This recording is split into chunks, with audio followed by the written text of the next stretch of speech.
सरदार वल्लभ भाई पटेल चौराहे को पुराने स्वरूप में वापस लाने के लिए जिला पंचायत सदस्य दीपक सिंह चौहान दूसरे दिन भी धरने पर बैठे।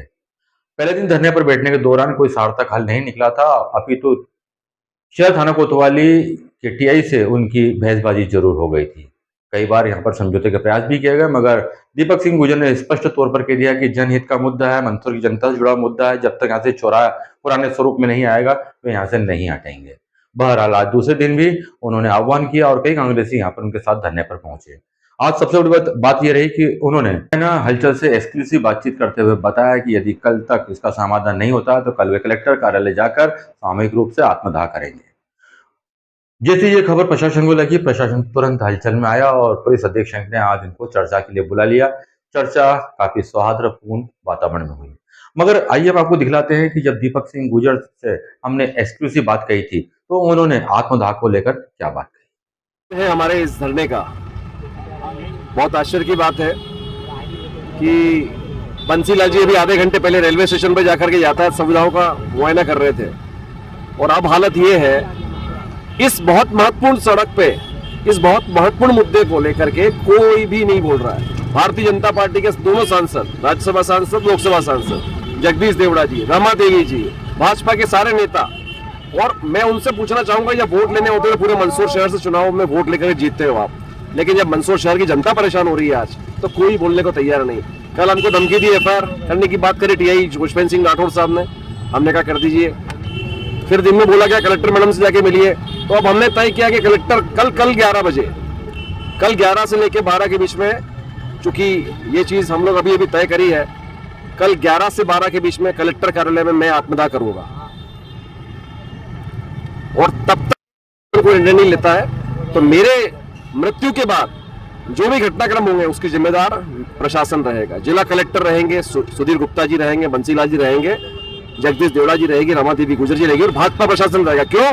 क्योंकि वो नहीं चाहते कि ये रोड खुले और पूरा मंदसौर शहर परेशान हो रहा है। 40 डिग्री टेम्परेचर में बैठे बैठे 2 दिन हो चुके हैं हमको।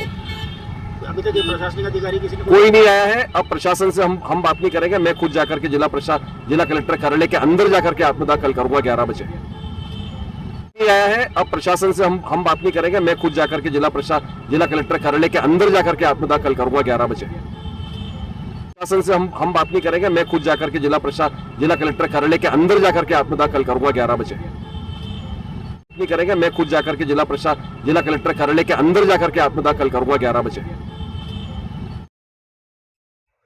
यह खबर जैसे ही प्रशासनिक महकमे में पहुंची, हलचल मची।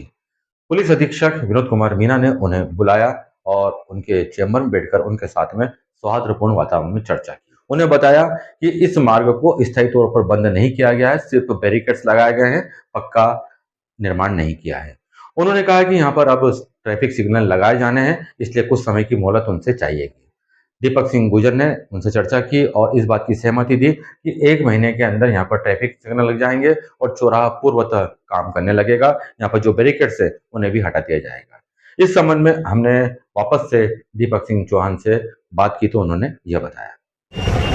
इस बीपीएल चौराहा यानी कि सरदार वल्लभ भाई पटेल चौराहे को पुराने रूप में वापस चालू करवाने के लिए दीपक सिंह गुर्जर और अन्य कांग्रेसी जन यहाँ पर धरना प्रदर्शन में बैठे थे, मगर और उन्होंने कल तक न खुलने पर आत्मदाह की चेतावनी भी दे दी थी।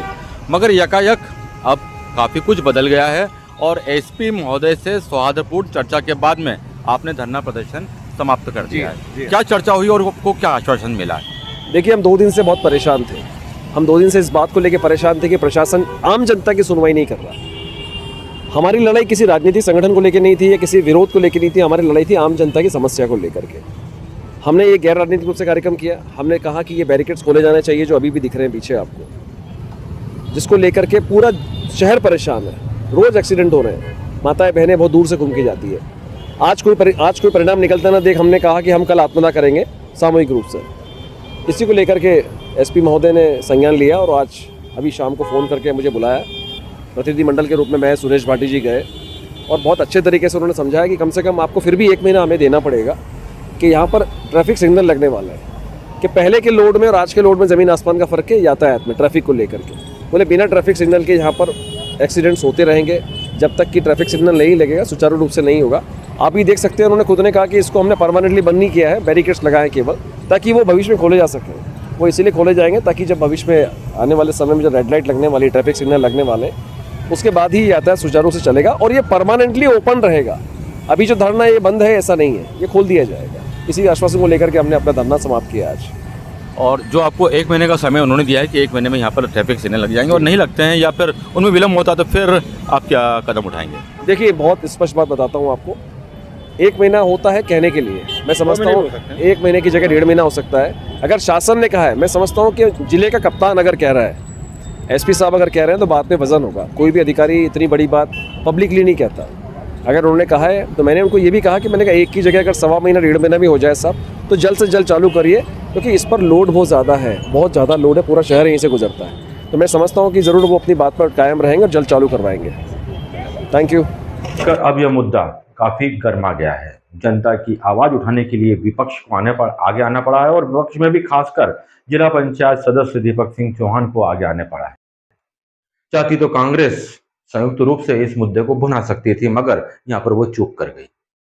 दीपक सिंह चौहान इस मुद्दे को भुनाकर काफी आगे निकल गए। सबसे बड़ी बात तो यह रही कि मंदसौर के अंदर 2 सांसद हैं, उप मुख्यमंत्री हैं और भी कई प्रभावशाली सत्ता पक्ष के नेता हैं। उन तक भी यह आवाज पहुंच रही है। उनके खुद के समर्थक फेसबुक और अन्य सोशल मीडिया के माध्यम से इस बात का विरोध कर रहे हैं, मगर खुलकर सामने नहीं आ रहा है। जनता भी पूछ रही है, आखिरकार जनप्रतिनिधियों के रहते हुए प्रशासन कैसे अपनी मनमानी कर सकता है। लंबे समय से जनता इस यातायात व्यवस्था से जूझ रही थी। यहाँ पर रोज आपस में उलझ रही थी, छोटे मोटे एक्सीडेंट भी यहाँ पर हो रहे थे, मगर कोई भी जनप्रतिनिधि जनता की आवाज को उठाने के लिए आगे नहीं आ रहा था। आवाज उठाने की बात तो छोड़िए, किसी ने एक चौराहे पर आकर झांका तक नहीं। जनता को इसी बात का दर्द है कि जब वोट लेना होता है तो यही जनप्रतिनिधि उनके घर घर तक आते हैं, उनसे बड़े बड़े बातें करते हैं। और जनता जब परेशान हो रही है तो उनके दुख दर्द में कोई भी सत्ता पक्ष का जनप्रतिनिधि सामने नहीं आया।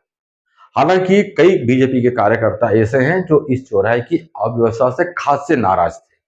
उनका कहना था कि आज राजनीतिक रसूख होने के बाद भी प्रशासन आखिरकार मनमानी निर्णय कैसे ले रहा है।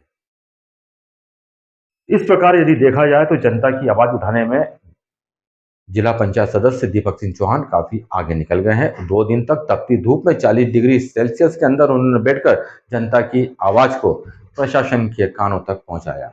कुल मिलाकर कहते हैं कि नक्कार खाने में तूती की आवाज कौन सुनता है, मगर उन्होंने इस कहावत को झूठा सिद्ध कर दिया है। तूती की आवाज आज प्रशासन को सुननी पड़ी, आश्वासन देना पड़ा कि 1 महीने का समय चाहिए, सिग्नल लगने के बाद में चौराहा पूर्ण रूप से पुरानी तरह से यहाँ पर संचालित होने लगेगा। दीपक सिंह गुर्जर भी इस बात को लेकर मान गए। हालांकि उन्होंने इस बात को स्वीकार भी किया है कि सरकारी काम में 1 महीने से अधिक भी समय लग सकता है। उन्होंने कहा कि यदि सिग्नल लगने के बाद भी यदि चौराहा चालू नहीं होता है तो उनका धरना फिर से चालू होगा। जनता की हित में वे हमेशा आवाज उठाते रहेंगे।